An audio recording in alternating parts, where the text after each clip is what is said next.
Hello students, I welcome you all to my Swayam course titled Comics and Graphic Novels in Indian Context. In this course, we have been studying about various methodologies of studying print in visuality.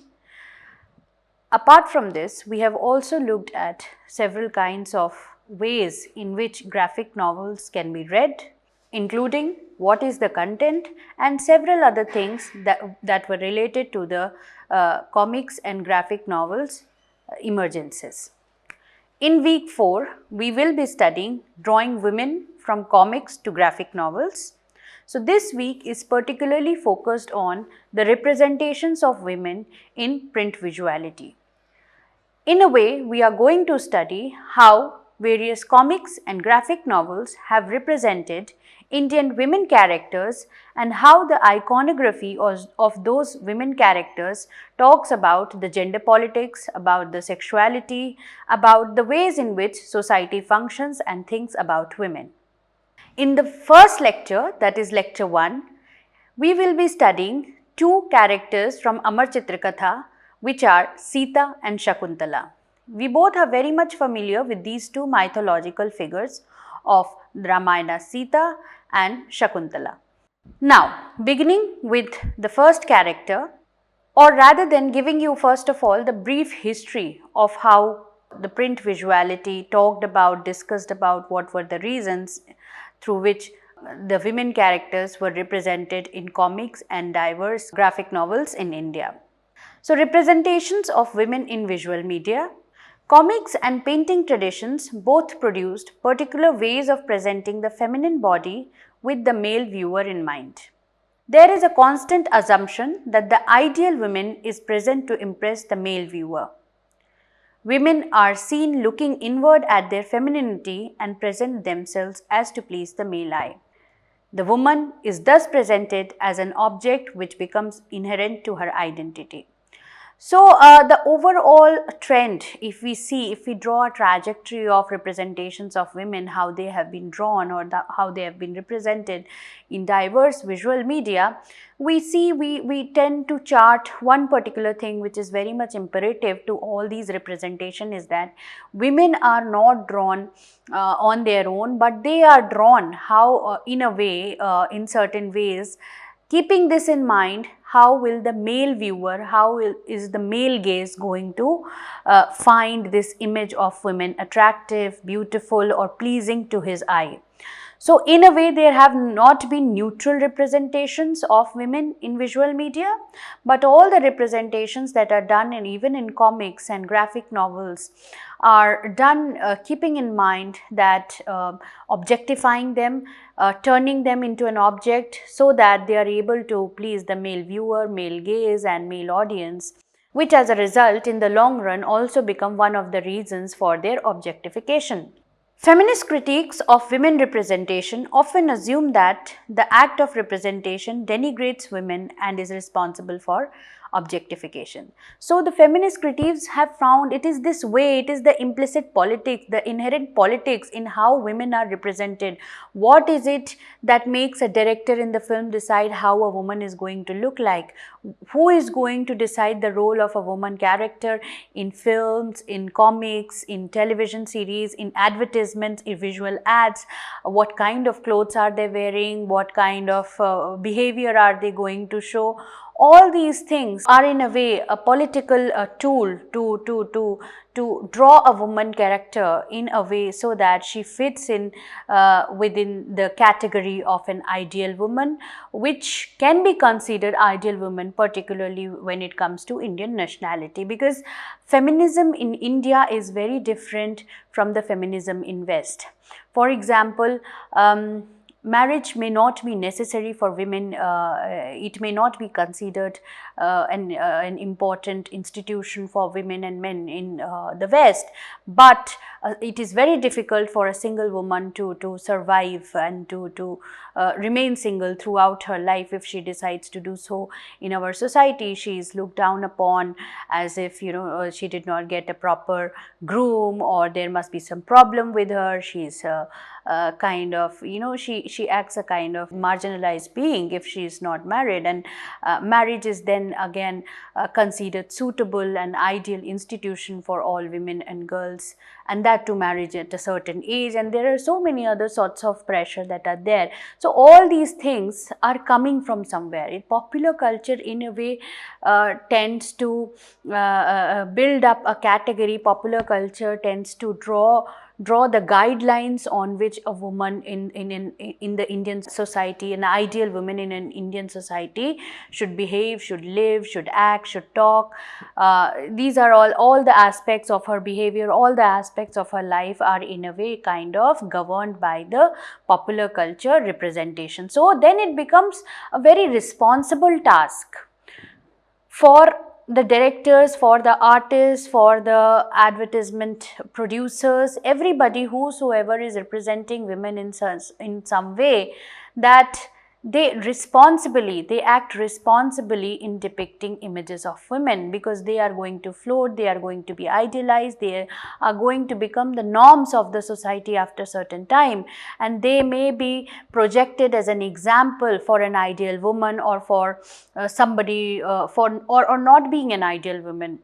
It can be either ways. So, unlike the feminine look, which is aloof, vacant and non-confrontational, the male gaze conveys longing and want. So, most of the images, these feminist critics say that when you tend to draw a trajectory of how women have been represented since history, in paintings, in arts, because they have been drawn keeping in mind the male gaze, whether a male person, whether a male viewer is going to like that image or not. So, you see that which is aloof, vacant and non-confrontational. These are the adjectives, or these are the tenets, these are the principles, these are the things that an artist keeps in mind while representing woman in visuality, is that she is not attached to anybody, because then she will not fall into the category of ideal woman, because attachment is only something that is possible with the husband, or with the with the legalized, institutionalized hand which the society will accept. So a single woman, or a woman, a young girl, will never be projected because then she is not desirable, then she is not an ideal woman. She tends to become a symbol of corruption, then she has denigrated herself from the stature of an ideal woman. She is vacant and non-confrontational. So, and also an ideal woman will not confront, she is not argumentative, she is not somebody who will talk out. So the visuals that tend, even in painting or in advertisement, or I mean to say an ideal woman is then categorized as per the male viewer as a submissive woman, as a coy woman, as somebody who will not answer back, as somebody who will listen to you everything what the director, or what the male viewer, or what the male gaze expects from them. So this kind of submissiveness, non-confrontational approach is also expected from ideal women. The male gaze conveys longing and want. So it is for such women that the male viewers want to see, that the male viewers want to idealize, that the society endorses such kind of femininity in woman. And when such kind of femininity is endorsed by society, then these kind of images, then these kind of illustration tend to, or go on to become reality in the long run. They are actually then substituted by the real women who are argumentative, who may not be coy, who may have different opinion and different who may have different body structures, and so all these things, who do not fit into the category of an pleasing male gaze, then they become the other. Comics that feature women structured and placed like mannequins perpetuate these social conceptions and limited meanings. So in a way, not only paintings but comics, in comics also, if you see the popular representation of Wonder Woman, the kind of tightly packed suit, very desirable, white, slim, thin, that she has been, that other girls envy her. So that kind of body, that kind of features which are pleasing to male eye, that she can do acrobatics, she is very flexible, she can manage home as well as her office, she can manage her personal life well. So there is an equal balance, so I mean, Then what happens is that in visual representations, women are turned into just mannequins, just the showpieces as the male gaze or the male viewer wants them to be. They do not have any freedom. They do not have any kind of what you can say, any kind of liberating power that they could just get rid of the shackles that cannot say no. So whatever a viewer expects them to do, they do it. So there is no alternate story attached to women's representation in popular culture. Visual media in the form of comics and graphic novels are also part of such representations. Some of the stereotypes in women's visual representation which have been historically categorized is that probably women will be shown as caressing objects. If you see that they will, so the features like very genteel, they're very gentle, very kind, somebody who is loving animals, somebody who's not cruel or wicked, because then cruel and wicked women tend to be kind of generalized as witches. So a very ideal woman, a very sweet, loving, a woman who is very much in demand in the society by for marriage, or who is very much desirable by men, is tend to be shown as very caring, very gentle, very kind. Now, the second stereotype is that women are shown standing behind men or animals.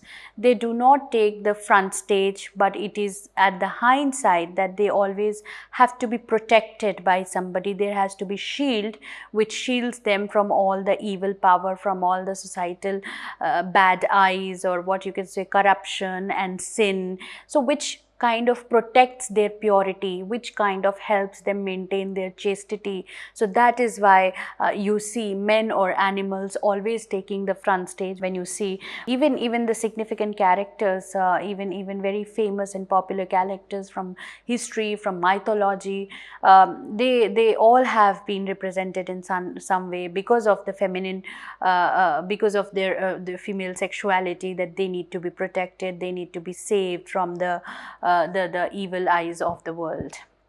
The third stereotype is turning their heads to the side or down to suggest appeasement. So a woman, whenever they are represented in comics or in advertisements, or they are not talking eye to eye, they may have their eyes looking down or eyes looking on the side, in a way trying to show that they are not assertive. They will follow whatever you have to say, they will obey you. So they are in a way kind of very submissive woman, who can get along in marriage very well, who can get along in relationships very well. It can be any kind of relationship. It can be representation of a girl child in some way, it can be representation of a working woman, it can be representation of a wife, it can be representation of an old woman who does not questions, who does not objects to whatever the society has to convey. So in a way there is a kind of appeasement look that these women characters are made to give whenever they are represented in popular visual culture. Grinning widely, arranged in a bashful knee pose, so they may not be standing again, gazing at their hands. So probably one of the features that these women, or another character, very stereotypical pose that these women are given, is that looking at their hands. Then again, looking at their hand again means that looking down and not looking up, and thinking what needs to be done, as if they don't have answer, as if they don't know the way out, as if they are stuck in a problem and now they are trying to find a problem. And the problem lies, of course, with the man for whom she will have to look up and ask for response. Talking on the telephone and smiling. So smiling is another feature which is repeatedly showcased with the representations of women, because a desirable woman is always thought to have a smiling face and not a smirky face, who makes faces, who is displeased, who is disappointed or angry or frustrated. Those kind of women are not considered to be an ideal woman by the society. Then in number 8, we have snuggling with children, animal and men. And the last of all, another kinds of representations that Goffman studies is that they may either be hugging children or animals or men. So these are 7 to 8 different kinds of stereotypes. If you see the popular visual culture being inundated, so you can actually categorize all the women who are represented across advertisements, across print newspaper advertisements, or on television advertisements, or in comics, or in graphic novels, who talk about submissive women. So who in a way try to idealize a particular definition of Indian women, Indianness in women, tend to follow in these categories. They may either be represented in one of these ways that have been mentioned here. Now, talking about Amar Chitra Katha's women character, we have already studied in our previous lectures that how important Amar Chitra Katha was for raising the national awareness, for working upon the goal of unity in diversity, for kind of revising or revoking or kind of familiarizing children with mythological stories, as well as the freedom struggle of India. So all these things, Amar Chitra Katha had very important role to play in generating a kind of consciousness, in generating a kind of mindset to the children when they were completely unfamiliar with such figures. So then you become, if you take up such a role, if a publishing agency or if a book takes up such a role as to familiarize children with the mythological figure, so then it is a very responsible business that what kind of representation you intend to give to those children, because then your narration is going to be one of the first narrations through which they are going to follow up there, or on which they are going to build up further knowledge of that particular text, or of that particular character, or of that particular incident. So the basic story that you are outlining, for example of Ramayana or Mahabharata, or some character like Sita or Ram, whatever you are narrating through your comic books, then it becomes a very responsible business that what kind of representation of characters of Ramayana, of Mahabharata, or of gods, goddesses, or historical icons like Gandhi, Ambedkar or Bhagat Singh, what kind of impressions you are leaving on the minds of young children, because then your comic book becomes one of the very first sources on which they are going to base their subsequent knowledge that they gather about that particular character, or that particular epic, or that particular story in some way. So there's also a trend when Amar Chitra Katha draws its women characters. Mythological female protagonists predominate in Amar Chitra Katha comics, while poets, politicians, scientists and businesswomen are scarce. So most of the women that you see being represented in Amar Chitra Katha series come from epics, they are from the mythology, and you will rarely find any businesswoman, you will rarely find any you will find, obviously there are Amar Chitra Katha series on Kalpana Chawla and others, but then if you read them, they are also in some way ingrained in patriarchal value system. In depicting Kalpana Chawla's success, Amar Chitra Katha in a way tries to narrate to the children that Kalpana Chawla's success, the credit of it should be given to the men of her family, for example father and grandfather, and not to mother, because they have had a very lasting impact on her mind to become an astronaut. So Amar Chitra Katha comics' female characters are loyal to both their spouses and their nation. Jhansi of Rani participating in pujas, that is doing the worship every day, worshipping the gods every day. Subbu Lakshmi caring for children, and Marie Curie participating in domestic chores. So you see that all the women characters that are taken from mythology or even from history, what is more focused in their identity is their gendered roles of being a woman. Either they are performing the puja to gods, or they are taking care of the children, no matter how established they may be in their professional fields. Or Marie Curie is represented as being able to balance both the domains of her work as well as home very efficiently. So despite the fact that she may have earned name and fame for herself, what is focused here. The point of focus is that she was equally efficient in managing her role as a domestic caretaker as well. They exhibit coy femininity. Either males or society as a whole abuse women. They seldom ever show their freedom in marriage or love. So, all the women that are represented in Amar Chitra Katha tend to be very coy and submissive, as I said earlier, and they do not argue, they do not want to kind of build up their own path. They follow what is being told to them by the men of their family. Indirect pressure to emulate the ideal Indian womanhood of the golden age is exerted on young readers. Amar Chitra Katha comics, who through the women characters of ACK comics serve as role model for children. Carleen MacLean explained in her seminal text that there is no room for heroines who do not fit either of the two models. So there are two models of women which are represented in Amar Chitra Katha series. One is the role of Pativrata and the other is martial Virangana. Now what does Pativrata do? Women endorsing Pativrata trope include Sita, Draupadi, Savitri, Damayanti, Padmini, Joymati, Kannagi, etc. Women in this group showed long enduring devotion to their husbands, including Sita, Draupadi, Savitri, and so on. Later, the martial Virangana, who personifies the male heroic virtue of selfless sacrifice due to loyalty to one's nation, was included as an alternate heroine. So, martial Virangana is again another trope in a way who gives up her life in the love of her nation.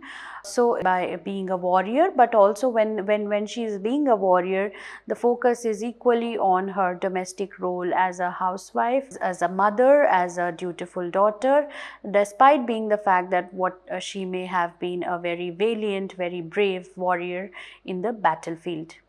According to MacLean, the ACK series' lack of contemporary Indian heroines, politicians, revolutionaries, social activists, scientists, industrialists, and religious leaders is not because these women don't exist or because their lives aren't as dramatic as their masculine equivalents. Rather, the reason for the absence is the various ways in which religious roles of women dominated to define ideal Indian women. So what Carleen MacLean says that Amar Chitra Katha was produced in the time when religious role of women was considered much more dutiful, much more respectable, much more dignified. If a woman performed and acted like Sita or Parvati, obeying her husband, not working, doing all the pujas and everything, then she was considered to be an ideal womanhood and somebody who is working. So I mean, these comic books are also important, the study of comic, because it tells you the mindset of the society in that time about any particular gender, about any particular aspect, socio-cultural norms that were prevalent in those times. And Amar Chitra Katha was produced in a time when women were considered to be, just being a dutiful partner at home, homemakers, and the concept of businesswoman or educated woman or woman going up in the space, like I said, Kalpana Chawla came much later. It was one of the last Kalpana Chawla featured in one of the last series, ending series of Amar Chitra Katha comics. So Amar Chitra Katha comics is actually, the problem is not with the representation, but it is with the kind of society that was prevalent then. So by studying comics, you can actually go on to trace, you can actually go on to draw the chart of how women were treated, how women were represented, what were the notions, what were the mindset of people, of society about women in then, because the kind of clothes they were wearing, the kind of conversation they are having with their male counterparts, the kind of display or the visual appearance that they are giving, all this takes us back in those time when these comics were being produced, because they were being produced for a certain set of audience who would buy them. And if the role of a woman did not fit in the identity of an ideal woman, in the identity of what was largely thought as an ideal woman, then these comic books would have failed to make any kind of impact. So you see Sita in Amar Chitra Katha, as you see, as one of the tropes that we studied, she's placed at the back of Lord Ram, God Ram. Sita of ACK stands for loyalty and subservience to her husband Rama, even at the expense of her self-respect, which may not be the case in the actual description from the Ramayana.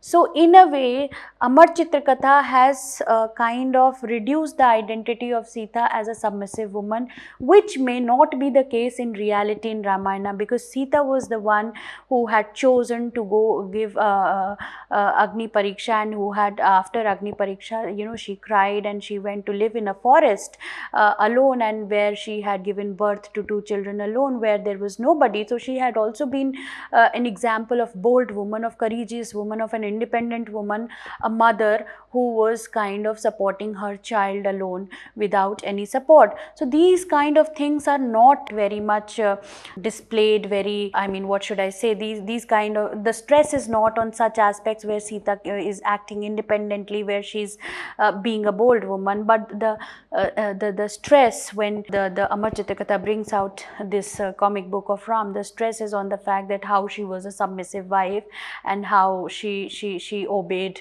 Lord Ram every time. So comics reinforces the impression that women should be selfless and obedient, which is in line with patriarchal ideas. This makes children feel that a woman's identity is secondary to the male counterpart. As seen, she has fair skin, slim physique, sits shylily behind Ram. Sita's narration as a Pativrata woman is defined through chastity, purity, gentle tenderness, and a singular faithfulness which cannot be destroyed or even disturbed by her husband's rejection, slights, or thoughtlessness.